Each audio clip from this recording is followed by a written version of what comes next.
Welcome to Second Saturday. I'm your host, Professor Alfonso Siverls. Periodically, I invite former students, many of which I have not seen or been in contact with for many years, to be on the show and to share their journey since graduation. My guest today is Natasha Bhola, a former student that graduated in 2005 from Hostos Community College of the City University of New York. Welcome, Natasha, to the show. Thank you for having me. It's my pleasure. I can't believe it's been that long. 2005. That's 11 years. 11 years. My time goes by fast. Thank God for Facebook, right? It's one of the advantages of Facebook. It allows me to stay in contact. Bring me up to date. What's been going on with you since you graduated from Hostos in 2005? Well, it's a lot, I should say, first of all. A lot has been happening. And basically, after graduating Hostos, I moved on to Fordham University. I had the pleasure of taking classes at Fordham Merriman College at Tarrytown and Fordham at the Bronx, Rosehill campus at the Bronx. And it had been a very good experience. And Did you have problems adjusting to that private Catholic university? not at all, actually. I have been in Catholic school. Basically, I started elementary school for me was Catholic, and high school Methodist, so it's somewhat it's similar. Right. So Well, I'm used to. Hostos has a predominantly minority population. Fordham has a predominantly white population. It's the only way I can say it. Did that create any ambivalence, any adjustment problems for you? Not at all. Oh, Not that's at all. wonderful. Yeah, I'm very open when it comes to diversity, people meeting people and what have you. However, Fordham, yes, you're quite right, was predominantly white, but I got along fine. I got along fine. I never had any major concern. At least the professors that I had, the classmates, they were okay. Yeah. Right. Yeah. They accepted all your credits or part of your credits? How did that go? They accepted all my credits, which was a blessing Absolutely. because I actually ended up graduating with two BAs in a year and a half. Actually, yeah, That's great. yeah. A lot of people don't realize one of the advantages of community colleges, and when you graduate, not only can you transfer to the city university, especially if you attend the City University Community College, but also to just about any private four-year schools, and they usually accept all the credits and usually offer some type of scholarship. Oh yeah, I had the privilege of receiving a $10,000 scholarship to attend Fordham University. That didn't hurt. Oh, not at all. Not at all. And I majored in politics and legal and policy studies. So I ended up with 2 bachelors instead of 1. Okay, good. And so that brings you about to 2007, somewhere in that ballpark? Yeah, actually, I completed in 2006, December of 2006. However, the graduation was in 2007, February. Right. Yeah. And when you graduated, take us. Well, actually, I should say, while I was attending Fordham full-time, I was also working full-time at the Manhattan Criminal Court. And as a release on recognizance interviewer. Oh, that's a mouthful. Yes. Yes, I was actually stationed in Central Booking, and that's where I get to meet the people who have been arrested, and I get to interview them and determine whether or not they should be released on their own recognizance. Oh, So wow. basically, the information that I was taking would go to the judge, and the judge will decide whether that person should be released on their own recognizance. Wow. So, yes, my hands were filled. At the time I was working full time, the graveyard, what you call the graveyard shift, 12 to 8.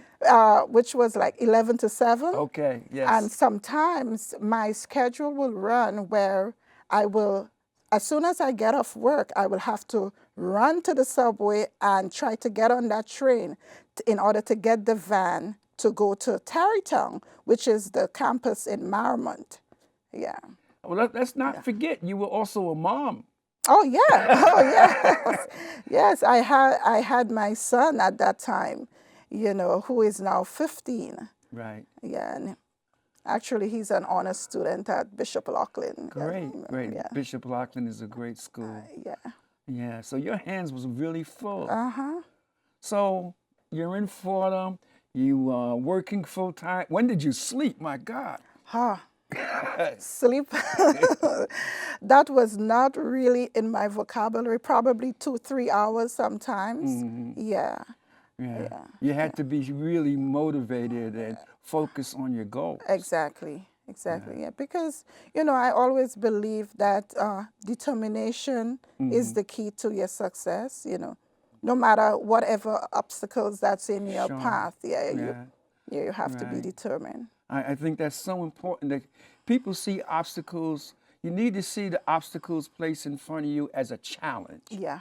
and not a threat or not a setback, but a challenge to overcome and a challenge to get better. And obviously, you did all of that. So, graduate from Fordham, what happened? Well, after graduation, I continued working at the Manhattan Criminal Court as a ROR interviewer. And about 2 years, somewhere in '09, I decided that, you know what, I want to pursue my career as an attorney. And I decided to take up law school, actually. I decided to apply to law school, having done the LSATs and, all the prep exams and what have you, I decided to apply to law school. And I applied and was accepted. And I think I look at it as a blessing. I would not say unfortunately, but somewhere along the line in my start in law school, I discovered I was pregnant. We have a little situation here. Yes. And, and one of the ways I discovered that is that I started feeling very sick. I was very ill, yes. And unfortunately for that now, with the illness, it prolonged and I was not able to start law school at that time. And I was placed on bed rest throughout my pregnancy because I had a very difficult pregnancy. Wow. Yeah. Wow. And then I was not employed at the moment, and being on bed rest and it helps you think a lot, think about your situation, think about where you want to go from there. And I decided, with a little help from peers and what have you, that I should start my own business. Now, Right. you have a son, a new daughter, and you're sick, and you're planning your future. Yeah, I had a lot of time. Yes, So you decided to go in directions of pursuing your own business. correct. Tell me about Correct. that. Well, actually, this was tough, planning your own.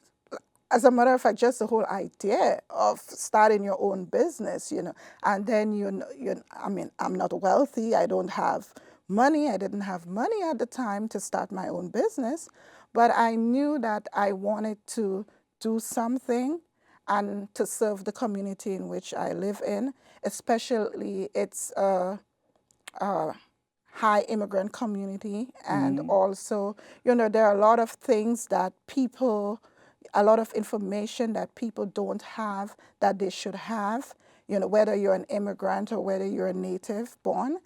And I decided that, you know what, this is the road I'm going to head. And I decided to incorporate from the knowledge that I have, the legal knowledge and what have you, I decided to incorporate my business. And I incorporated my business using my house's address. I did not have a place, an actual physical, office to that someone should go to and what have you. But I said, you know what, that's a start. And I filed the articles of incorporation and I registered my business. Well, there are a lot of people. Well, how did it go in terms of those who supported you going out there and taking this risk, or those who said to you, Natasha, just go get a job? But the thing about it, uh, attending Hostos, while I was at Hostos Community College, I had I see it as a blessing, being enrolled in classes such as immigration law and a lot of policy classes. And for that reason, I sort of like engage in every now and again helping folks that I know or I come across with, or even at the church, helping them complete various forms, various documents of a legal nature or civic nature. And I think I got a reputation as a result of that, oh, you should see Natasha, or you should see Ms. Bhola. She can help you with that. She knows, she knows how to do that. She knows how to get things done in that way. So I sort of like build a clientele, from that, from that, yes, from that basis. So what happened is that as people tend to refer other people when they are satisfied with the type of job that you do for them, it's like a lot of people started calling me and asking me, oh, can you help me with this? Can you help me start up a daycare? Can you help me with a will? Things of that nature. And I started doing that at my house, actually. I started doing that. I had a little office at my house and I started doing things like that. And this is how the word, spread out there. And also, people noticing that I'm working from home also try to tell me that, okay, well, you probably need an office. You probably need it. And as a matter of fact, I think it was a friend of mine. He's a criminal attorney. He one day said to me, he said, you know something, Natasha, it's dangerous what you're doing. You're dealing with the public and you're dealing with cash, I'm sure of. And I think it's very dangerous. You should not be having people coming in and out of your house like that. I think you should find somewhere. And then this is what motivated me, to get an office. Did you have any hesitation at that point?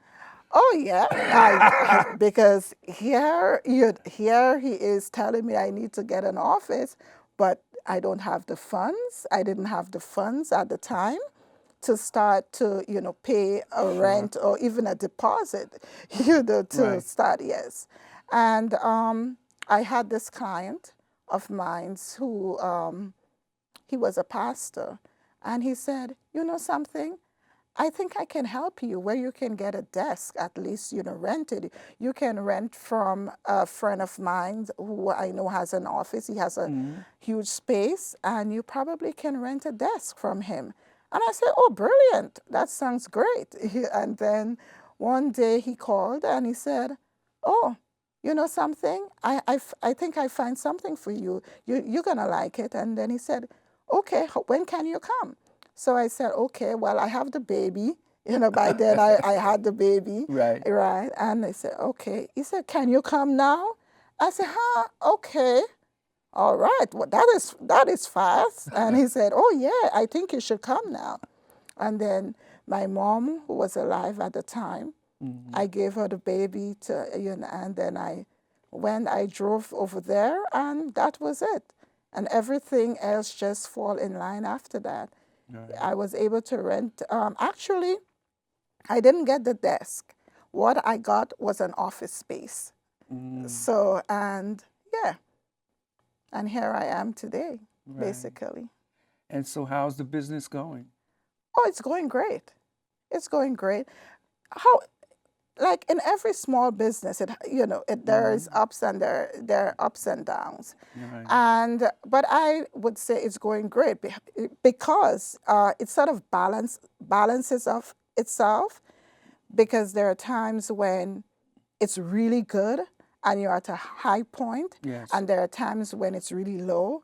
So I think it's been able to find that balance somewhere in the middle. And the type of business that I have is a growing business actually, and with a law degree in hand, I think the sky is the limit. Right. I'm able to really probably set up offices in various areas because for the clientele that I have right now is very huge, and I only see this growing as I get when I, Right. yes when I get, Is there a typical person who come to see you? Is there a typical problem? Or it varies greatly? well mostly the type of matters I handle on a day-to-day basis would be of a immigrant nature, in terms of undocumented individuals coming to get help, and also people uncontested divorce. You might be surprised, but the number of people who are getting divorced out there, I it's can just testify to that. oh my Maybe more than God. once, but go It's ahead. That's yeah, another show. yeah, that is like uncontested divorces, or that's like about 80%. Wow. Yeah, Yeah. yeah. And That's they, it. there used to be a time that those divorces will take quite a bit of time, but now it's pretty quick. I understand uncontested divorce. What's the time period? Well, Time frame? actually, no. Actually, it's taken a longer time now. Actually, it's like Really? for Kings County, it's anywhere between like 5 to 7 months. Wow. Wow. Before, it used to take about 2 months. Right. At least from what I've known for a few years ago.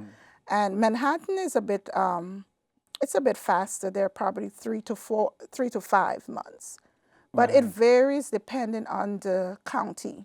Right. Yeah, in the state of New York. And it gets Yeah, more complicated if there's children involved or if there's exactly, wealth. exactly. Yeah, but uncontested is that it really should not be those kinds of problems. No, usually uncontested. Now, you can have children involved in uncontested divorces. However, because there is no contest, it's a smoother, you get through a lot easier and faster than if you would have that divorce contested with Yeah. children. Sure. Yeah. Do you help immigrants in terms of um, um, applying for green cards or any kind of Oh, yes. that Yes, we process? do. Yes, we do that.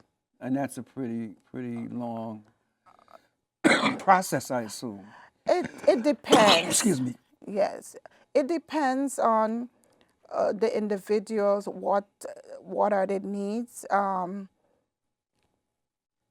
The green card process is not that long as it used to be.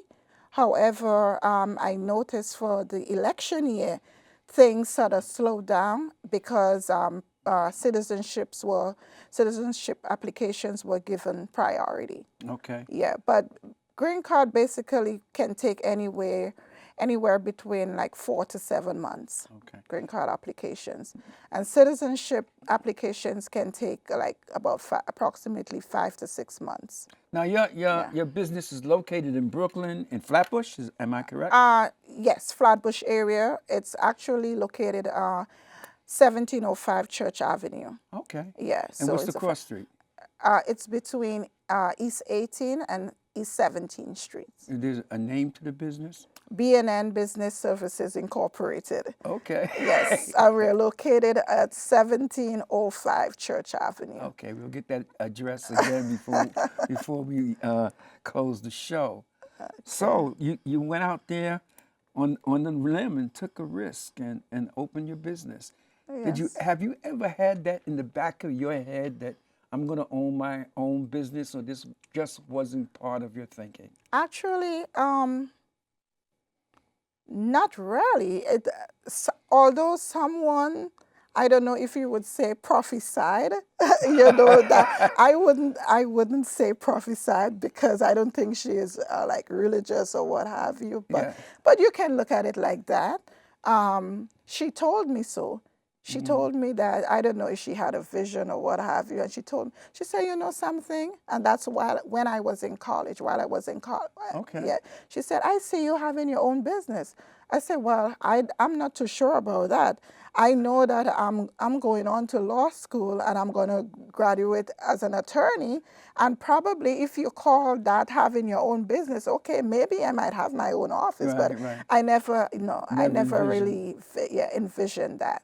Oh, okay. Yeah, That's it's so amazing, an amazing story how things unfolded for you. Where do yeah. you see the business going? Like I said, it's going to be, anytime, anywhere from now would be uphill. Yes. Yeah, I see, the business has a lot of potential. Okay. And the reason why is because it's a public service Mm. type of business, where the public, once you're living in a community where people have needs, the type of business, the type of services I offer, you cannot go wrong. People will always Mm-hmm. need some sort of assistance. They need to, especially in such a high immigrant community. Okay. People will need services, people will need guidance as to how to approach various issues and or deal with various issues in their life. With the new incoming president-elect, Oh Donald boy. Trump, Oh boy. who has some very interesting ideas about immigration, to say the least, how do you think that would impact your business? Will it? What kind of impact, or is it possible to tell or project? Or Well, the thing is that immigration is a huge focus in my business, mm-hmm. and with with the incoming president, uh, if he followed through, if he follows through on his word, the rhetoric he had on the campaign, I see in terms of deporting, Yeah, undocumented immigrants, what have you. Yes, that's going to hurt my business. sure. Yeah, that's going to hurt my business. However, it is so expensive to deport one Exactly. person I over know. $10,000. So I think he probably will bankrupt the country Yeah, before he can able. before he even, Yeah, yes, yeah. but even we know that it's quite expensive, and more than likely it's not going to happen on a grand scale. But you must have people who are panicking, Oh and yeah. fear is setting in. Have you seen a lot of this? Oh, yes. That's the number one concern right now for a lot of people. As a matter of fact, the very day after the elections, my phones were lighting up. Mm, Everyone was calling, oh my gosh, what are my options? How do you categorize me? What status do I sure. have now? Okay, if I file something, You right. what? Yes, Am I letting them know I'm here? yes, Yeah. exactly. Yeah. And the telephones were just lighting up. People are so scared. People are very concerned. I can And imagine what kind of fear that is, especially if I am undocumented and I'm living here and I have children who were born here. And I oh, stand the possibility of dividing and separating permanently this family. oh yeah.